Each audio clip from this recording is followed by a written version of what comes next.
Una natin topic mga kaibigan. Willie Revillame airs dismay over will to win stuff.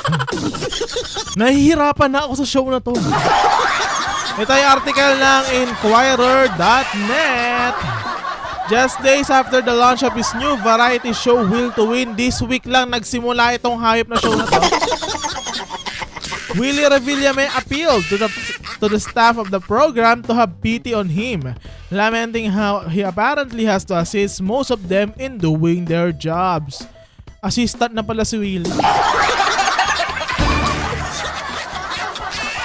Revillame reprimanded staff members after some lapses during the live show on Thursday, July 18. Kahapon lang. Actually, may episode sila airing ngayon. Mukhang kalaban pa natin sa 1.6 million viewers. Among these were when the disc jockey made a mistake during the opening segment, when the floor director walked in front of the camera, and when the proper materials for a segment were not immediately provided. Ang daing lapses sa show, live show yan ha. Una daw, mali yung play yung DJ. Parang ganon. Chart lang. Pangalawa, yung floor director naglakad sa harap ng camera. Parang nasa kanto lang siya. At yung isa, hindi daw naibigay yung mga props para sa segment. Ito sabi ni Kuya Well.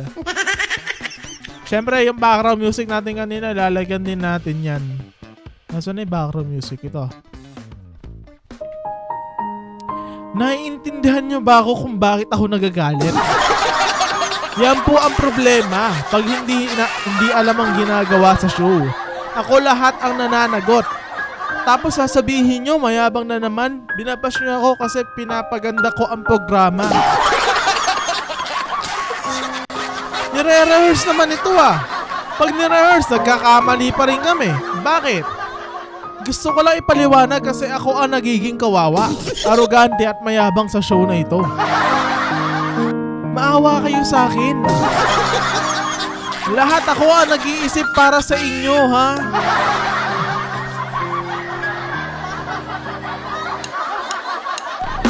At the latter part of the show, Revillame opted not to continue segment because they did not have enough time due to the delay. So, baka mag-overtime si Willie na naman. Then he addressed the staff and said they would have meeting after the program. So, nagsalita uli siya mga kaibigan. Diyos ko, atakihin ako sa inyo. Napakaswerte ko ngayong araw na ito. Bukas nakadextrose ako. Maawa kayo sa akin. Nahihirapan na ako sa show na to. Ako lahat. Tapos ako ang mababash pag nagagalit sa ere. Ay, nagloloko na naman yung natin.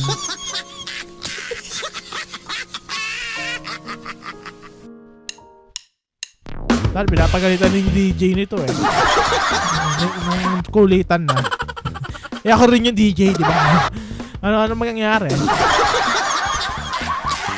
Prior to this, Revillame and Will to Win also made headlines after he seemingly threw shade at his competitor shows.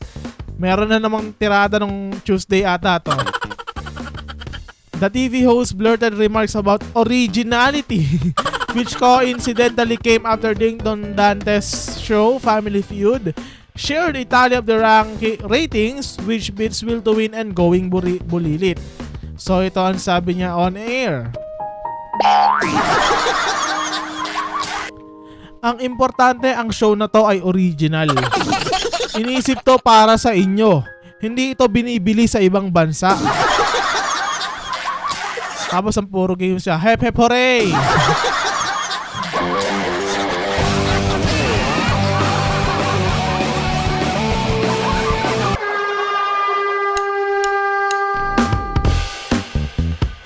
So yun lang yung article doon. Buti naman mabilis lang to kasi meron tayong mas importanteng topic mamaya. So ano masasabi nyo sa tirada ni Willie Revillame sa kanyang mga staff? Comment down below.